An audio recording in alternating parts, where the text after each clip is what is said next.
Après avoir vu le changement de base, ce qui est un changement de repère, hein, parce que le changement de repère peut constituer un changement d'origine, un changement de base, voire un changement complet. Après avoir vu pour un repère orthogonal, je suis passé au repère orthonormé. Bon, le repère orthonormé, c'est tout simplement que le facteur d'échelle entre E1 et E2 est 1. C'est-à-dire que la norme de E1 vaut 1, et on a la même chose pour la norme de E2 avec le facteur d'échelle qui vaut 1, tout simplement. Alors si vous dessinez par exemple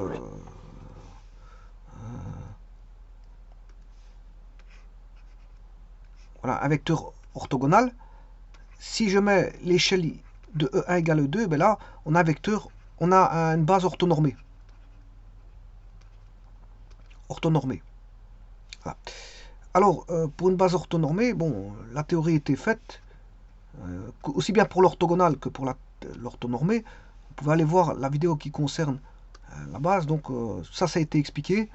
Alors je vais vite parcourir ce qui a été vu, et ce qui est intéressant pour cette vidéo-ci, parce que je vais voir la matrice orthogonale. Je vais voir la matrice orthogonale. Donc, ça c'est le changement, c'est un vecteur de translation en repère 2D, donc c'est pas intéressant ici pour cette vidéo. Ça c'est le changement de base. Quand on donne les composantes de E1' par rapport à E1, E2 et de E2' par rapport à E1, E2, vous voyez qu'il y a un facteur d'échelle ici, hein, parce que il vaut alpha E1 et bêta E2 pour E1', et E2' vaut gamma fois E1 plus gamma fois E2, donc il y a un facteur d'échelle. Et les deux concourent à faire avoir aussi bien une homothétie qu'une translation.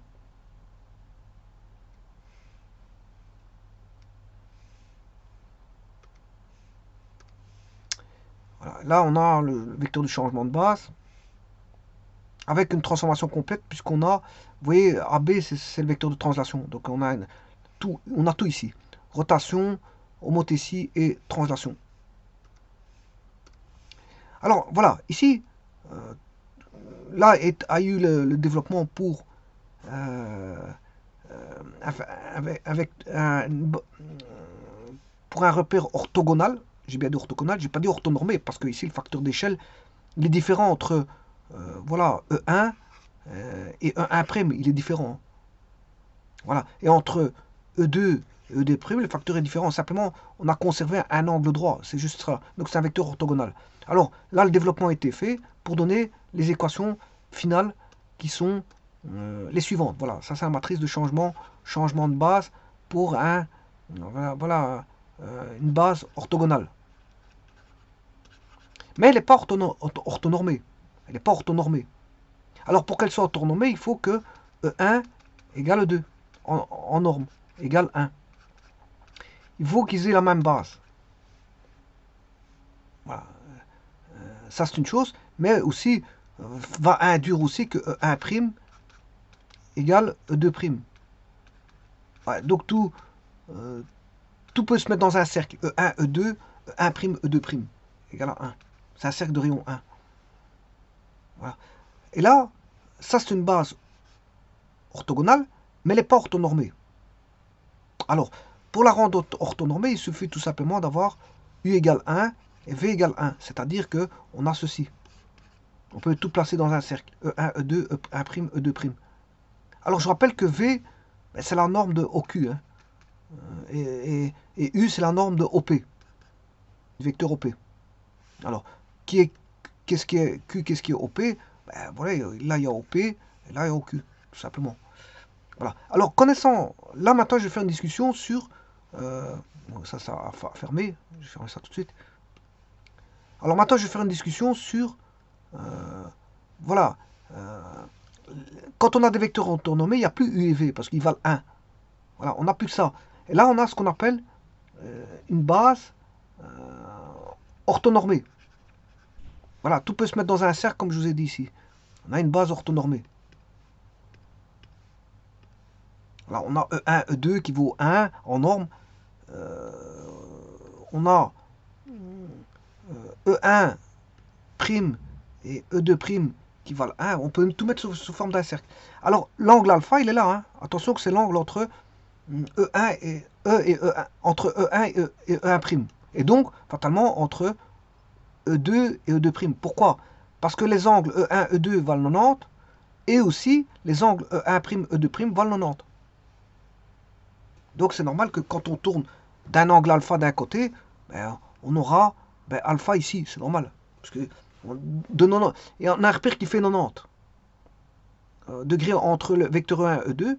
Vous le tournez d'un angle alpha, ben, il va conserver son 90 degrés, 1', 2' conserve son angle de 90 degrés, il reste orthonormé, donc ça veut dire que entre E2 et E2', ben, on a, en fait c'est une rotation, hein, c'est une rotation. On a tourné d'un angle alpha le repère E1, E2 vers E2 vers E2', tout simplement. Et là, on a une base orthonormée. Et ça s'appelle, ça, on a affaire à une matrice orthonormée.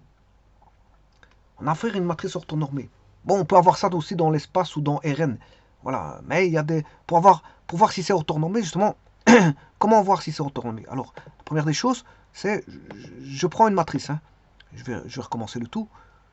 Je prends une matrice, 1, 2, 3, 4, qui est une matrice de 2. C'est simple.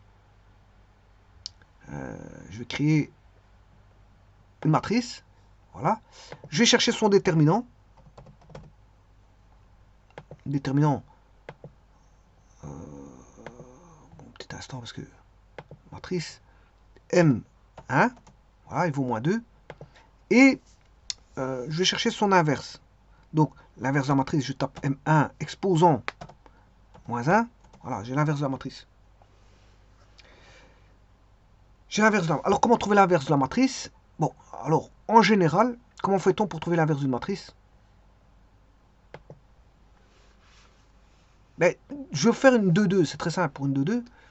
Supposons que la matrice A égale, la matrice c'est A, B, C, D, voilà les valeurs. Alors,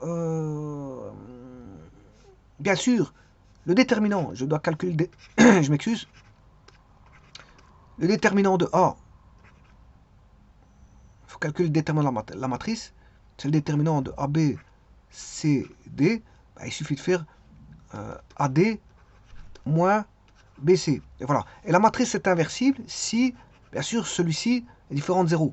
S'il est différent de 0, il admet un inverse à moins 1. Voilà. Alors, quelle est sa matrice inverse à moins 1? Mais c'est 1 sur le déterminant de la matrice A, voilà, fois la transposée de l'adjointe. Transposée de l'adjointe. Ce qui veut dire que ici, dans ce cas-ci, on a 1 sur AD moins BC. Alors, la transposée de l'adjointe, c'est moins 1 exposant ici, pour la première ligne, première colonne. C'est la technique des mineurs et des cofacteurs. Alors là, si je coupe ça, il va rester D.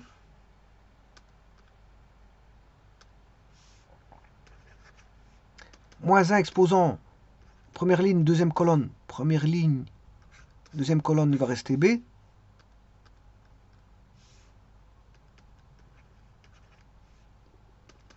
Moins 1 exposant deuxième ligne. Oui, je me suis trompé déjà ici parce que ça c'est le... bon, première ligne, première colonne. C'est celui-là. Donc on aura bien D.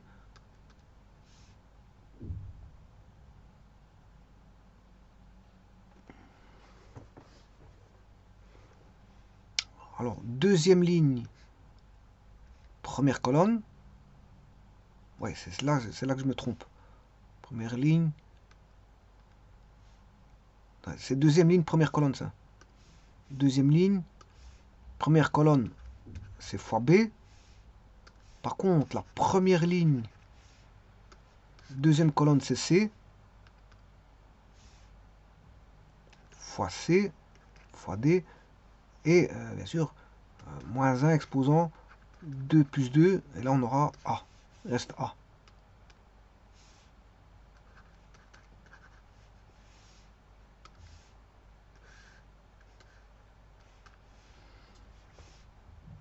Alors, ça fait là, c'est 1 plus 1, 2, c'est pair. 2 plus 2, 4, c'est pair. Il n'y a pas de problème de signe. Ça va rester positif. Donc, D et A vont rester positifs.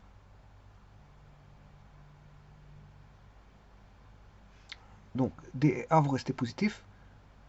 Donc, je vais mettre la matrice, elle vaut D et A. 1, 1, si je transpose, ça fait 1, 1. Et 2, 2, si je transpose, ça fait 2, 2. Donc, on aura DA vont rester à leur place. Bon, petit problème d'écriture. Petit instant.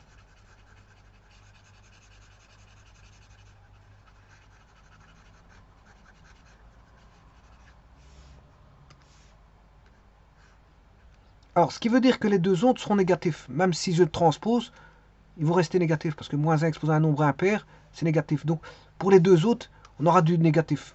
Peu importe leur situation. Voilà. Au niveau des signes. Parce que tous les deux autres sont négatifs. Maintenant, celui-ci, c'est 1, 2. Si je le transpose, c'est deuxième ligne,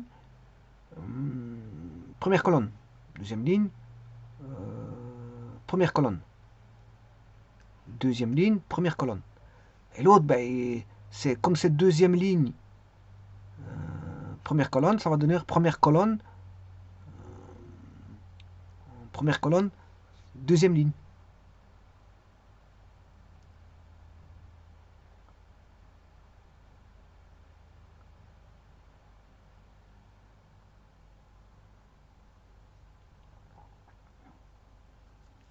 Donc, deuxième ligne, première colonne, et l'autre, ça fera première ligne, deuxième colonne. Ben, c'est ça. Donc, on aura moins B. Donc, là, je dois multiplier par D moins B moins C A. Voilà. Et là, j'aurai... voilà. Donc, si je prends, par exemple, l'exemple que j'ai ici, 1, 2, 3, 4, je dois trouver moins 2, 1 demi, 1, 0, moins 0,5. Donc, vous voyez, on va calculer tout ça. C'est un exemple. Hein. Après, je reviendrai sur la matrice orthogonale.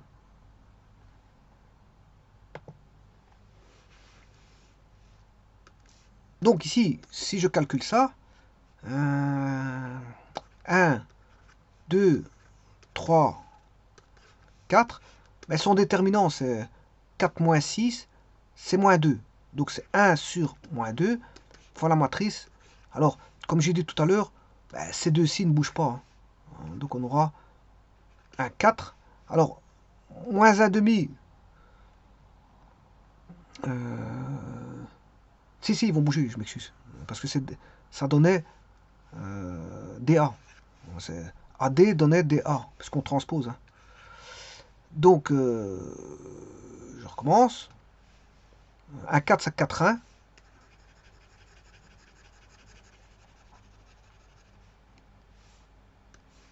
4, 1. Et ces deux-ci donnaient des moins. Voilà, et ça donnait en transposition moins C ici et moins B ici. Donc, A, B, C, D, moins C, moins 3, et l'autre, c'est moins B. Moins B, c'est moins 2.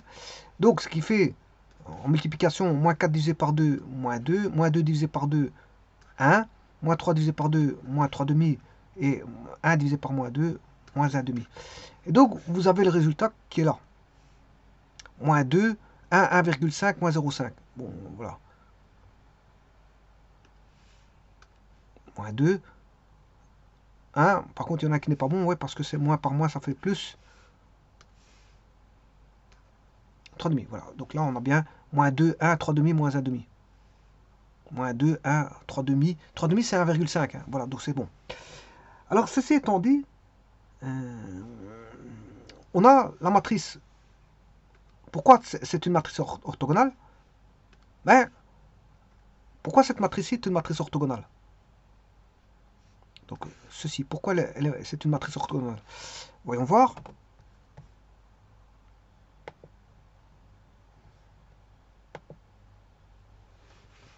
Alors, ici, j'ai CTRL-V. Je vais l'inverser. Tout d'abord, ça, c'est la matrice orthogonale. Matrice orthogonale que je vais appeler M ort. C'est une matrice orthogonale. Alors, je vais rechercher l'inverse. Alors, vous voyez bien que ça fait cos carré psi moins sin fois sin psi. Sauf qu'il y a un moins ici aussi, moins. Voilà, ce qui fait cos carré psi plus sin carré psi. Or, ça fait 1. Déterminant, il vaut 1. Donc, déjà, c'est une matrice qui est inversible. La matrice orthogonale, c'est une matrice inversible. Voilà. Donc, c'est 1 sur 1, la matrice inverse. 1 sur 1, ça fait 1, il n'y a pas besoin de faire ça. Voilà. Et maintenant, je vais rechercher... oui, attention qu'il y a un problème de signe ici, parce qu'il y a un moins. Il y a un moins quelque part. Aurais-je oublié un moins? Oui, c'est le moins là-bas. Je ne sais pas pourquoi il l'a mis, il l'a enlevé. Dans ma copie, c'est moins sinus psi. Voilà, alors maintenant, on va faire le... alors, je vous rappelle que quand vous avez une matrice A, B, C, D, je peux mettre un crochet. Voilà, je peux faire écrire avec un crochet ou une parenthèse. Hein. C'est la même chose. Ça, si vous utilisez des crochets, vous continuez avec des crochets. Si vous commencez avec des parenthèses, vous... Voilà, A, B, C, D. Par contre, ça, c'est le déterminant. Hein. Ça n'a rien à voir. C'est une valeur réelle qui est attribuée à la matrice. Voilà, un nombre qui est calculé par voilà, une somme de produits avec un moins 1 exposant un I plus J. I étant la ligne et J étant la colonne. Alors, ici, on a AD moins BC. Mais ça a été calculé. J'en ai pas besoin. J'en ai pas besoin. Par contre, ici, ça va donner 1 sur AD moins BC. Bien sûr, si c'est différent de 0, c'est inversible. Et ici, c'est le cas. C'est inversible. Fois la matrice qui est, je l'ai vu il y a un petit instant. Rappelez-vous, c'était, là, on avait l'inversion, enfin, la permutation, enfin, permute DA, et les deux autres restaient à leur place, ça faisait moins C, moins B. Donc ici, si je fais la même chose, j'aurai, si j'inverse ces deux-ci, ben, on a toujours cos psi, voilà. Maintenant, si je laisse ces deux-ci à leur place, ben, j'ai moins sinus psi et sinus psi.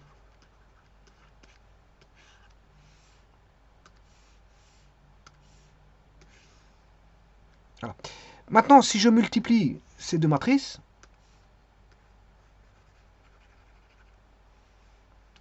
là, on aura 1. On aura 1. Si vous faites... Voilà. C'est la matrice identité. Voilà. Matrice orthogonale. Si je vais retirer le orthogonal, on sait bien que c'est des matrices orthogonales. On part du principe que c'est des matrices orthogonales.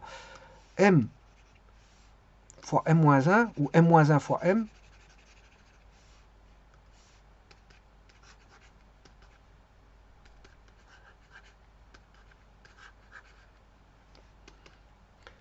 Les gars, c'est la matrice identité. Je vais la calculer.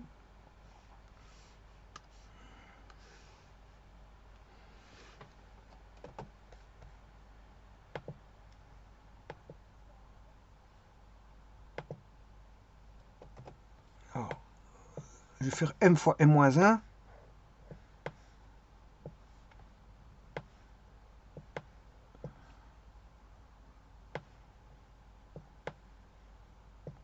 Voilà. Celui-ci, c'est M. Et ça, c'est M-1. On va faire le calcul. Alors, ça fait cos carré plus sin carré. Là, on sait bien que c'est psi, je ne mets pas psi. Voilà, bon. Cos carré plus, plus cos carré psi plus sin carré psi, ça fait 1. Voilà. Alors maintenant, cos carré, cos psi,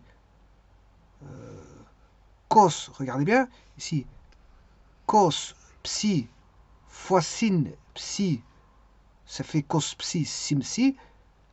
Et là, on va avoir moins sim psi cos psi, ben, ça fait 0 au total. Voilà. Et là, vous aurez compris que la même chose, cos psi moins sim psi, cos psi fois sim psi plus moins sim psi fois cos psi, ça fait 0. Et idem là-bas, sim psi fois sim psi, cos psi, voilà, ici, sim psi, ça fait sin carré, cos carré, ça fait 1. Voilà. Et donc, vous voyez bien que c'est la matrice identité, ça. C'est la matrice identité. Alors maintenant, qu'est-ce que c'est qu'une matrice orthogonale?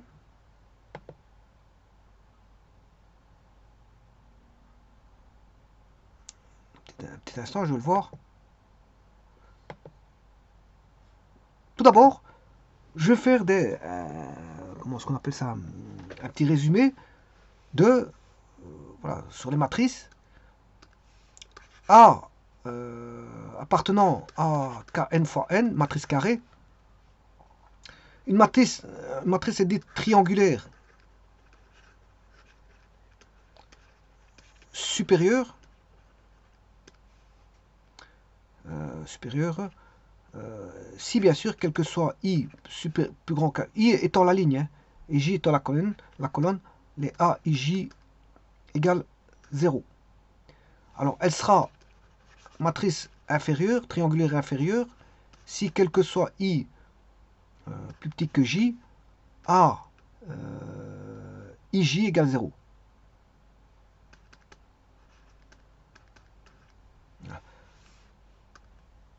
Ça concerne les matrices Kn fois n. Des matrices carrées. Bon, ça c'est déjà pour les matrices triangulaires. Une matrice diagonale, qu'est-ce que c'est? Une matrice diagonale, c'est quel que soit i différent de j,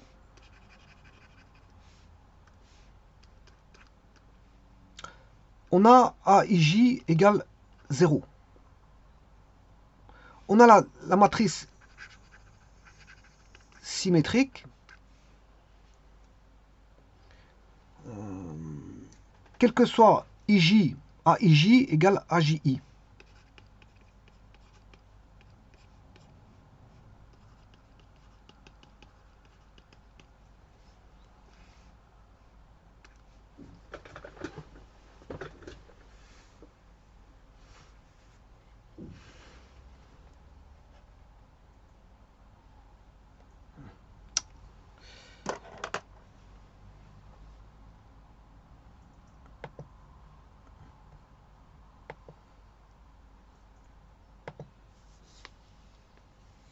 Alors, ça c'est pour la symétrique. L'antisymétrique, il y a un négatif qui apparaît.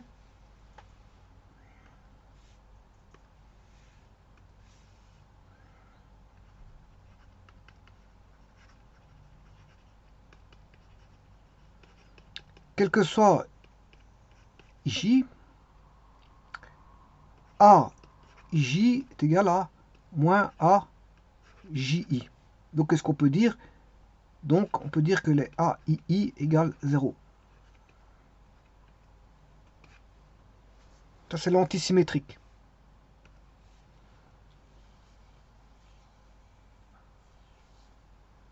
Alors, elle est régulière.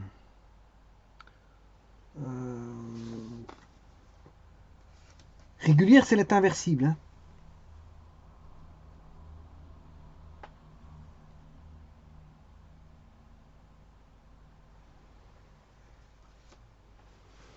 Alors, je rappelle que l'ensemble voilà, des matrices réelles d'ordre n inversible est un groupe pour la multiplication matricielle. Alors pour l'addition matricielle, l'ensemble des matrices réelles d'ordre n, c'est-à-dire matrice carrée, ne possède aucune structure parce que cette loi n'est pas interne. Elle n'y est pas interne.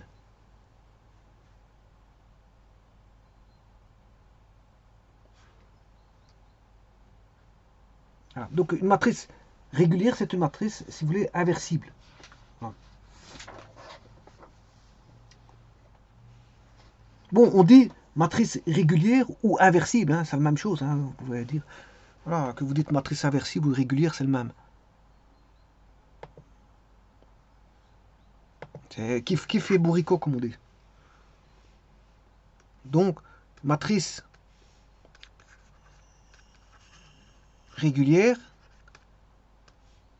c'est une matrice, ou bien sûr une matrice carrée, hein, parce que je parle de matrice carrée de Kn fois n, elle est inversible. Donc son inverse existe. Elle est inversible. Bon, maintenant justement, je viens à l'orthogonale. À l'orthogonale. L'orthogonale. Pour l'orthogonale, quel que soit J, somme pour I égale 1 jusqu'à n, AI carré égale 1. Quel que soit I, somme des AI, attention qu'ici j'ai oublié, c'est AIJ. AIJ au carré égale 1 pour quel que soit I, pour J égale 1 jusqu'à n. En d'autres termes, si je prends la matrice orthogonale, ici, je ne sais pas ce qu'elle est, elle est là, voilà, hop, je l'ai raté, je vais la chercher, voilà. Déjà, qu'est-ce qu'il faut se dire, c'est que, ben, vous voyez que cos carré, si je mets le carré de celui-ci, ça fait cos carré, et le cos carré de celui-là, non, j'ai rien dit, c'est pas ça qu'il fallait faire.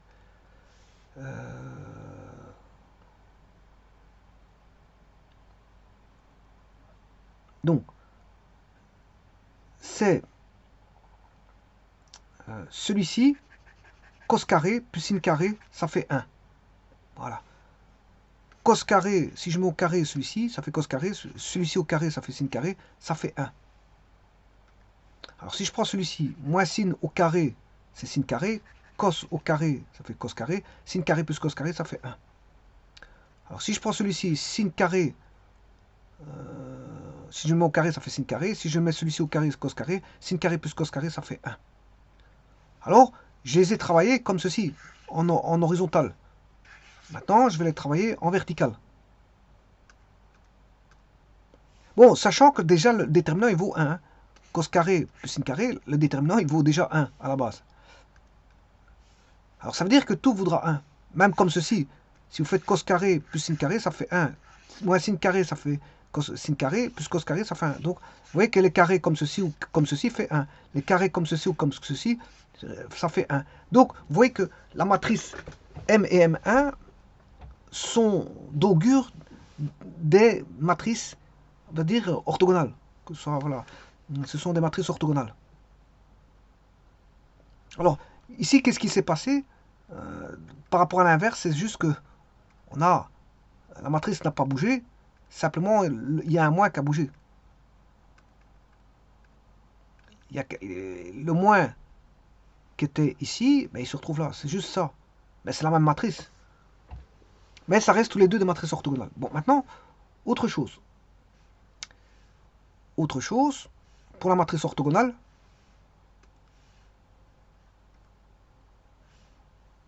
je suppose que j'ai mis par là.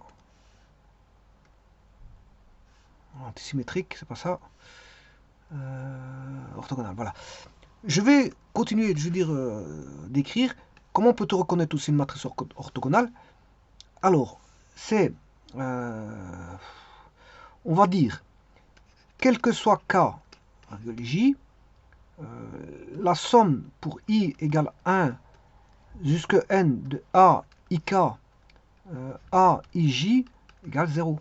Et la même chose pour les i. Quel que soit i, k, somme pour j égale à 1 jusqu'à n de a, i, j fois akj égale 0. Voilà. Et là aussi, on peut se dire que c'est une matrice orthogonale. Par exemple, ici, si je prends la matrice,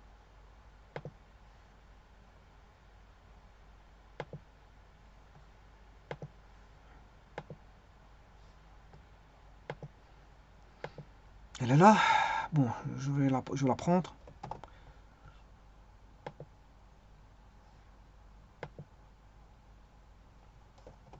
Voilà, il y a M et ça, son inverse. Hein.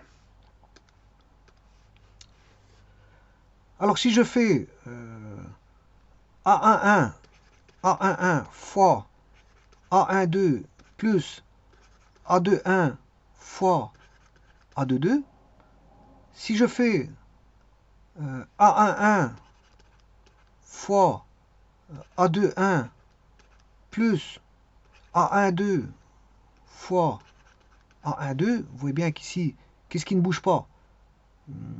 Le 1 ici, il ne bouge pas. On a 1 et 1. Voilà. Et puis il va varier.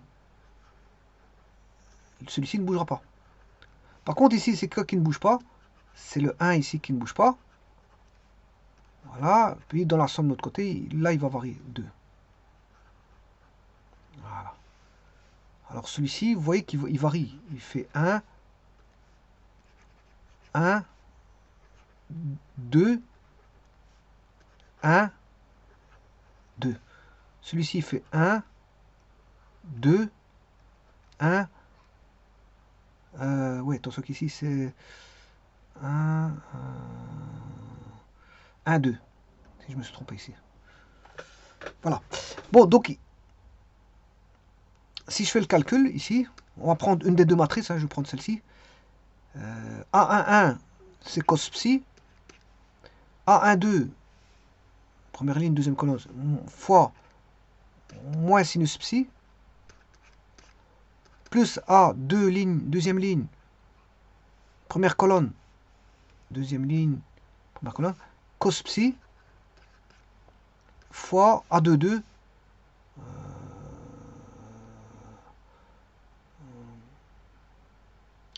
si je me suis trouvé A2, deuxième ligne, première colonne, c'est sin psi. Sinus psi fois cos psi. Ben, là, ça fait bien 0. Donc, j'ai fait celui-là fois celui-là, plus celui-là fois celui-là. Donc, j'ai travaillé en horizontal. En horizontal. Maintenant, je vais travailler en vertical. 1, 1, 1, cos psi fois A2, deuxième ligne, première colonne, c'est sinus psi. Maintenant, je travaille comme ceci. Voilà. Plus A1, 2, c'est moins psi. Ce sera ça fois ça. Moins sinus psi fois cosinus psi. Ça fait 0. Et donc, si je fais la même chose avec l'autre, cosinus psi fois sinus psi plus moins sinus psi fois cosinus psi, ça fait 0. Et maintenant, si je travaille en vertical, cosinus psi moins sinus psi fois cosinus psi fois moins sinus psi plus sinus psi cosinus psi, ça fait 0. Voilà. Donc vous voyez, vous avez des zéros, je veux dire, dans la formule qui a été établie ici. C'est la formule qui est, je sais plus ce que, voilà, c'est la formule là.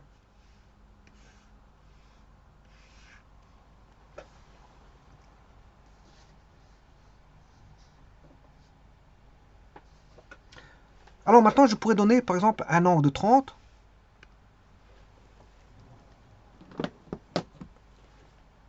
Bon, j'espère qu'il va la mettre en degrés. Je vais prendre 30. J'espère qu'il va le mettre en degrés. Cosinus de 30 degrés. Ouais, il l'a bien mis. Alors je vais mettre moins sinus de 30 degrés. Sinus de 30 degrés. Cosinus. Alors psi c'est 30 degrés ici. Hein. Je fais un décalage, une rotation voilà, de E1, E2 vers E1', E2' de 30 degrés. Cosinus de 30 degrés. Voilà, je vais créer la matrice. Créer matrice. Est-ce qu'il a fait ouais, M3. Alors, M3 exposant moins 1, ça c'est la matrice inverse. M4. M3 fois M4 vaudra la matrice identité. M4 fois M3, c'est aussi la matrice identité. Voilà. Le déterminant d'une de ces matrices fera toujours 1. Déterminant de M4.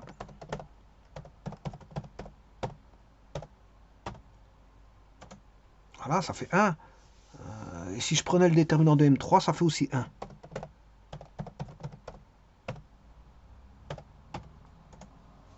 Voilà. Alors, maintenant, on va revenir à ceci. Matrice orthogonale. Une matrice carrée à n lignes, n colonnes, à coefficient réel. Voilà, et dite orthogonale si on a transposé de A fois A égale IN. Ouais. Ouais. Ça, on sait le voir comme ça aussi. Hein. C'est la transposée de la matrice. Voilà, je ne suis pas allé chercher à transposer.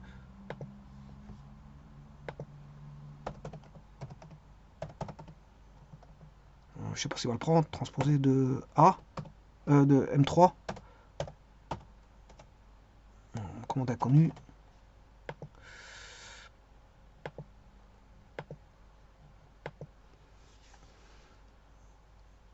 Enfin, la matrice transposée, ce sera tout simplement... bon, je ne sais pas si on peut la transposer. Transposer matrice. M3. Voilà, maintenant, si je fais M3 fois M7, voilà, ça fait M8, ça fait bien l'identité. Vous voyez bien, donc j'aurais pu passer par les transpositions matricielles. Transposer d'une matrice A fois A est égal à 1 pour une matrice, comment on appelle ça, orthogonale. Voilà, si transposer de A fois A égale à la matrice identité, ou TA est la matrice transposée de A et IN est la matrice identité. Alors, cosinus, ça je l'ai vu, hein, des exemples de matrices orthogonales sont les matrices à deux dimensions, bien sûr. Hein. Ici, on a deux dimensions. Hein. La matrice orthogonale, sont les matrices de rotation, comme la matrice de rotation plane d'angle θ. Bon, ici, c'est un angle θ, on fait une rotation de 90, de θ, je m'excuse. Ou les matrices permutation comme 0, 1, 0. Bon, ça, c'est... Voilà, là, on a permuté, si vous voulez, l'identité, on a permuté, vous voyez... c'était 1, 1, 1, on a permuté, voilà, on a mis le 1 dans chacune des colonnes. Et là, ça aussi, ce sont des matrices orthogonales. Ce sont des matrices orthogonales. Mais ici, il est à 3 dimensions, donc je préfère pas expliquer celle à 3 dimensions, mais je pourrais le démontrer. Je pourrais le démontrer par les propriétés matricielles, sachant que 1, c'est quoi ben, on peut prendre, par exemple, si je prends une transformation de 90 degrés, cosinus de 90, ça fera 0. Et sinus de 90, ça fera 1. Donc on va avoir des 1 et des moins 1, mais par les propriétés matricielles de permutation, je peux démontrer aussi que pour une matrice 3-3, j'obtiens par permutation toujours une matrice orthogonale. Ça restera, ça c'est une propriété qu'on peut démontrer facilement. Voilà. Bon, une matrice réelle A est orthogonale si et seulement si elle est inversible, bien sûr. Et son inverse est égal à la transposée, ça je l'ai dit. Parce que si A-1 fois A, ou A fois A-1 est égal à l'identité, et que la transposée de A fois A égale à l'identité, c'est que la transposée de A vaut la matrice inverse, tout simplement. Voilà. Alors, une matrice carrée est orthogonale si et seulement si ses vecteurs colonnes sont orthogonaux, 2 à 2, et de norme 1, effectivement, parce que c'est pour une base orthonormée. Voilà. Ainsi, une matrice orthogonale représente une base orthonormée. Voilà, je viens de le dire. Bon.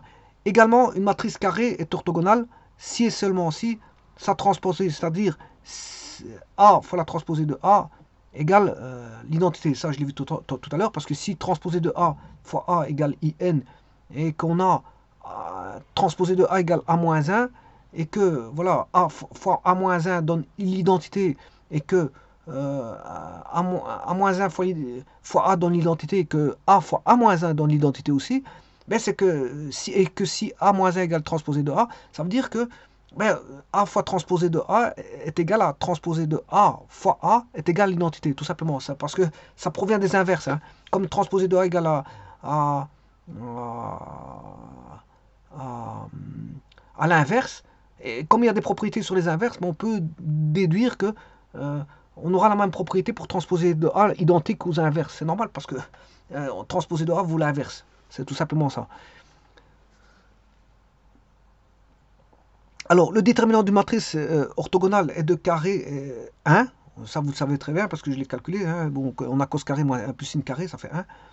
C'est-à-dire égal à plus 1 ou moins 1. Oui, peut-être égal à moins 1 pour parce que les propriétés voilà, ou moins 1. La réciproque est trivialement fausse. Une matrice orthogonale est directe si son déterminant vaut plus 1 et indirect s'il vaut moins 1. Alors, le conditionnement d'une matrice orthogonale est égal à 1. La multiplication d'un vecteur par une matrice orthogonale préserve la norme euclidienne associée au produit scalaire canonique de Rn de ce vecteur. L'ensemble de ces matrices est un groupe appelé groupe orthogonal et noté voilà, ON,R.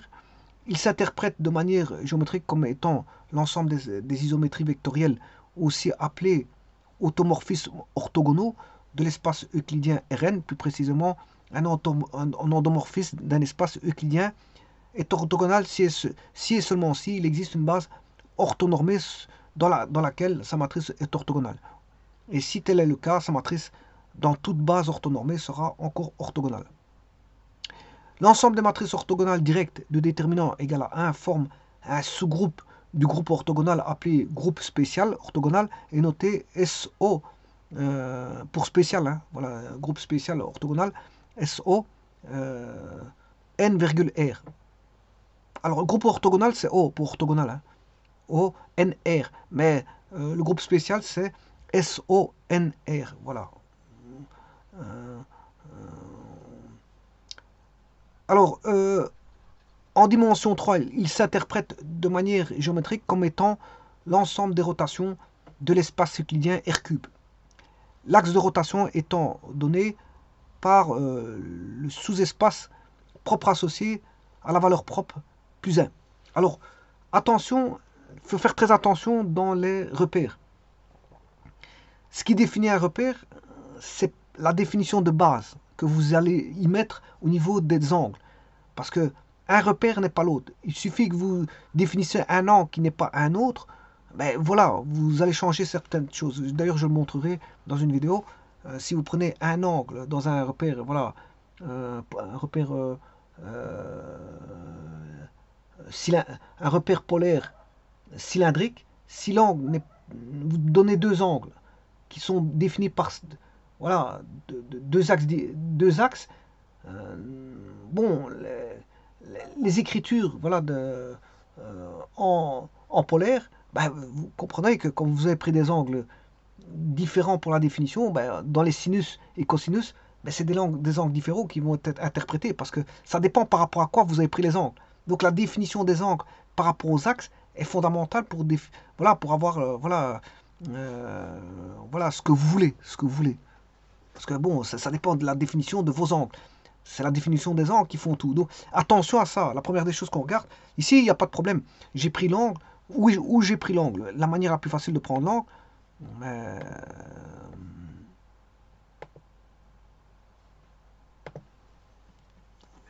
pour un repère 2D, ici, hein, je suis en repère 2D, pour un repère orthogonal.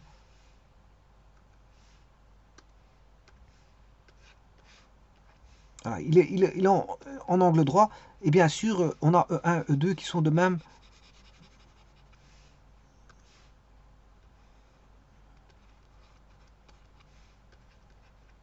norme. E1, il est normé. Voilà. Et donc, l'angle qu'on va prendre le plus facile, c'est par rapport à E1. Voilà. Donc, je veux dire alpha. Ici, je l'ai dépassé. Alpha, c'est par rapport à E1. Alors, c'est pour ça que je dis attention à la définition de vos angles. Là, bien sûr, vous aurez E1'. Alors, d'office, là, vous aurez vos 90 degrés. Là, il est normé. Voilà, on a E2'. Voilà. Et là, maintenant, attention que, bien, si vous voulez, par rapport à ceci, là, on a un angle bêta.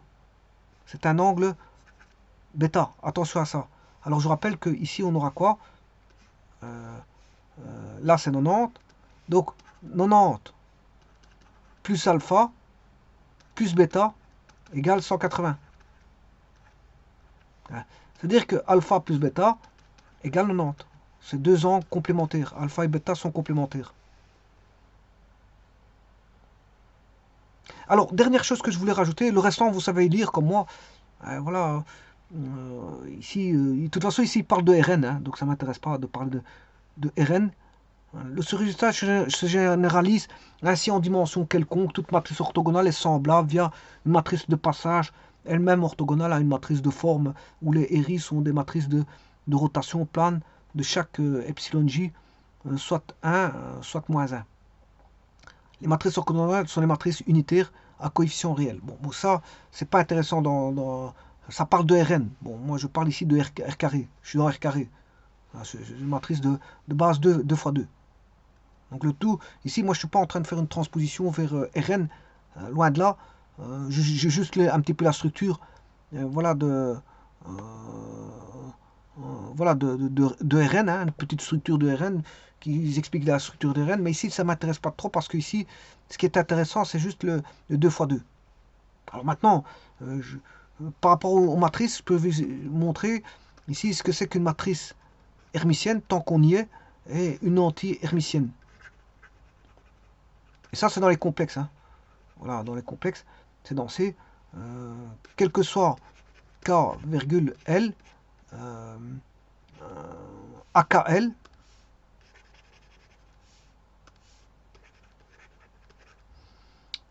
est égal à la norme de A AKL sur, bien sûr, l'ensemble des nombres complexes.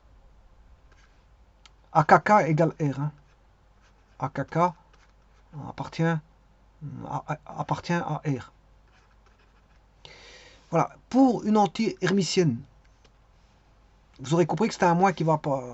Quand vous entendez symétrique, antisymétrique, hermitienne, anti-hermitienne, c'est une histoire de moins. Donc c'est un peu la même définition. Simplement ici le AKL égale moins AKL en norme.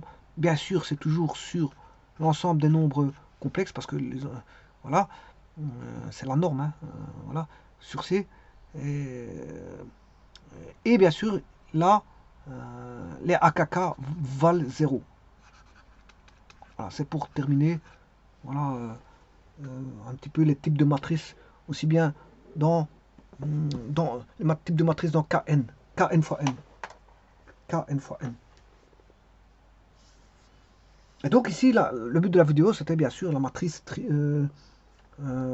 orthogonale. Hein, la matrice orthogonale.